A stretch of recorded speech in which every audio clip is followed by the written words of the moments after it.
meus irmãos, paz do Senhor Jesus. Para mim é um grande privilégio poder compartilhar a palavra do Senhor neste momento tão difícil para todos nós. Para começar, eu quero fazer uma leitura do texto bíblico, no segundo livro dos Reis, no capítulo de número 6, e vou ler os versículos de número 24 até o 30. Diz assim a palavra do Senhor: Depois disto, ajuntou Ben-Hadad, rei da Síria, todo o seu exército, subiu e sitiou a Samaria. Houve grande fome em Samaria, eis que a sitiaram, a ponto de se vender a cabeça de um jumento por 80 siclos de prata, e um pouco de esterco de pombo por 5 siclos de pratas. Passando o rei de Israel pelo muro, gritou-lhe uma mulher: Acode-me, ó rei meu senhor. E ele disse: Se o Senhor não te acudir, de onde te acudirei eu? Da eira ou do lagar? Perguntou-lhe o rei: Que tens? Respondeu ela: Esta mulher me disse: Dá-me teu filho, para que hoje o comamos, e amanhã comeremos o meu. Cozinhemos, pois, o meu filho, e comemos. Mas, dizendo-lhe eu ao dia seguinte: Dá o teu filho para que o comamos, ela o escondeu. Tendo o rei ouvido as palavras da mulher, rasgou as suas vestes. Quando passava pelo muro, o povo olhou e viu que trazia pano de saco por dentro, sobre a pele. Amém. Graças a Deus. Meus irmãos, esse texto bíblico retrata, ou melhor, fala de um momento vivido por Israel, análogo aos dias em que estamos vivendo. Aqui diz que Samaria, que era a capital de Israel, foi sitiada, e em função deste sítio, o povo passou a padecer fome. E a fome foi tão grande, que nós encontramos na Bíblia um texto como este. 2 mulheres negociaram seus filhos para comer. Enfim, o que é mais importante é a história do sítio e da quarentena que aquele povo viveu ali. Então, como todos sabem a situação em que o nosso país está vivendo, o mundo está vivendo, todos nós estamos em quarentena, está difícil, nós estamos gravando o nosso culto porque nós não podemos vir à igreja. A situação em que nós estamos vivendo é semelhante à situação de Samaria. A crise não se instalou ainda a tal ponto de chegarmos a negociar os nossos filhos, mas isso aconteceu ali. E eu quero trazer uma reflexão para todos nós, para que o Senhor possa falar aos nossos corações, confortar os nossos corações e trazer esperança na certeza de que o Senhor cuida de nós, de que o Senhor cuida do seu povo. O que aconteceu em Israel? Nós temos nessa história 2 quarentenas aqui. A primeira quarentena é a quarentena dos leprosos. Os leprosos eram doentes que, segundo a lei de Moisés, a partir do momento que fosse identificada a doença, esses doentes eram separados da cidade, eram expulsos da cidade, eles teriam que ficar fora da cidade, porque eles entravam numa quarentena que duraria 7 dias.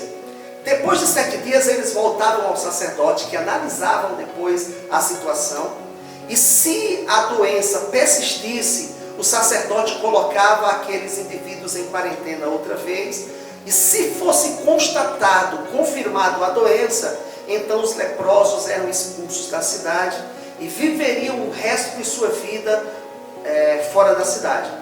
Era assim que funcionava a quarentena dos leprosos. Um pouquinho semelhante ao que nós estamos vivendo.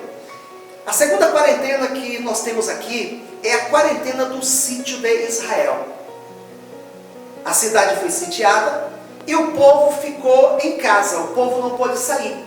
A cidade estava fechada porque o inimigo, os assírios, acamparam, montaram um acampamento fora da cidade, nos acessos da cidade, para que ninguém pudesse sair para trabalhar, ou para comprar, ou para vender, porque se alguém saísse, era pego e morto pelos assírios.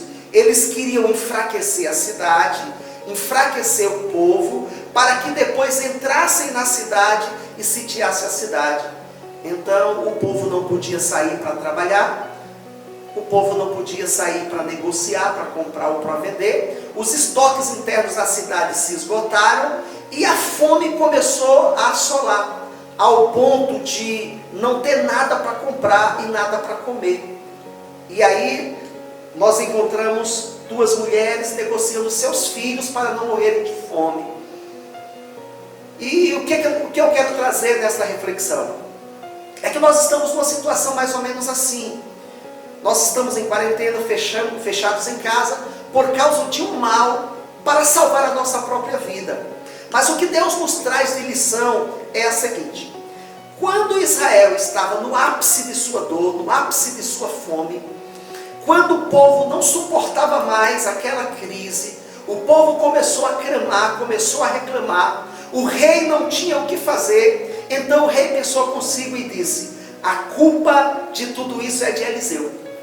Por quê? Porque Eliseu era o representante de Deus naquela crise. Durante toda a história de Israel, o profeta era a voz de Deus falando para o povo. E era o profeta quem era responsável de dar resposta. E o profeta não tinha até então uma resposta para o povo. Então o rei, preocupado com a situação, decidiu mandar matar a Eliseu. Manda um soldado, seu principal soldado, ir em busca de Eliseu, encontrar Eliseu e prender Eliseu, e disse que ia tirar a cabeça de Eliseu. A Bíblia Sagrada diz que Eliseu estava com os seus homens, com os seus profetas, com aqueles que estavam ao seu lado. E quando Eliseu para naquela conversa e diz assim aos seus homens: daqui a alguns minutos vai chegar um homem aqui, a mando do rei. Quando ele chegar, vocês não deixem ele entrar, porque ele vem para tirar a minha cabeça. Quando ele termina de falar, esse homem chega na porta. E os homens de Eliseu tentam impedir esse homem de entrar. E este homem fala com Eliseu e diz assim a Eliseu: Eliseu, a culpa de tudo isso que está acontecendo aqui é do Senhor. O Senhor é culpado. Se o Senhor nos trouxe toda essa desgraça, o que podemos esperar do Senhor então? E aí Eliseu responde àquele homem dizendo assim: o Senhor ainda hoje nos trará resposta, e amanhã por esta hora haverá alimentos em abundância na cidade de Samaria. Louvado seja o nome do Senhor. Aí o homem olha para Eliseu e diz o seguinte: Eliseu, ainda que o Senhor abrisse todas as comportas dos céus, isso não poderia acontecer.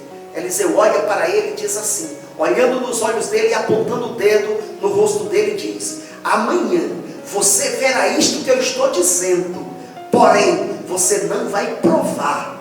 E o homem voltou para dar a notícia ao rei. E a Bíblia diz que o dia se passou. Chegando no fim da tarde, a Bíblia agora cita um outro grupo que estava em quarentena, que eram os leprosos. A Bíblia diz que 4 leprosos, que por serem leprosos, estavam separados da cidade, reservados, estavam excluídos da cidade.